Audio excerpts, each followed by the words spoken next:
Donald Trump is making bold moves again, and this time, it's all about immigration and foreign policy. Despite years of hostility between Trump and Venezuelan leader Nicolas Maduro, the two might be forced into an uneasy cooperation. But what's really happening behind the scenes? And what does this mean for Trump's supporters and his broader vision for America? But before we get into it, make sure you're subscribed to T's Secret Diary. We're your go-to source for daily, engaging content on all things Donald Trump news. Help us reach our goal of 1,000 subscribers by hitting that subscribe button now. Let's break it all down. In a surprising turn of events, Trump has sent Richard Grenell, one of his closest allies, to Venezuela with two clear missions. Ensure that deportation flights carrying Venezuelan criminals and gang members will land in Venezuela. Secure the release of all U.S. detainees currently held in Venezuela.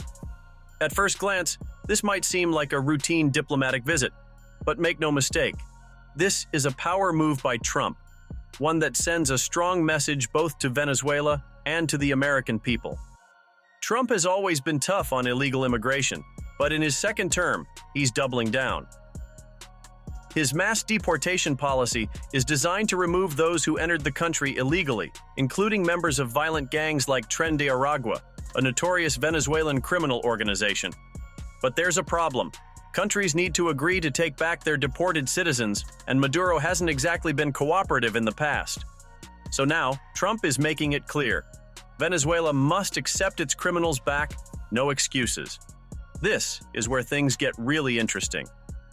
Maduro, a socialist dictator who has been at odds with the U.S. for years, is now facing a dilemma. If he refuses to take back deportees, Trump will undoubtedly increase the pressure, maybe through sanctions, maybe through tougher measures. If Maduro agrees, he risks looking weak to his own people. The White House press secretary, Caroline Leavitt, made it clear, "We expect every nation on this planet to cooperate." But Maduro isn't the type to back down easily. In the past, he has accused the U.S. of trying to overthrow him. He even survived an alleged assassination attempt in 2018. So, will he suddenly play nice with Trump? It's hard to say. Let's not forget, this is about more than just deportations. It's also about power. Trump is showing the world that he's not afraid to take decisive action, even against tough adversaries like Maduro. Meanwhile, Maduro is dealing with his own crisis. His controversial re-election last year was widely condemned as fraudulent. The opposition claims that another candidate, Edmundo Gonzalez, actually won. But Maduro, as usual, isn't budging.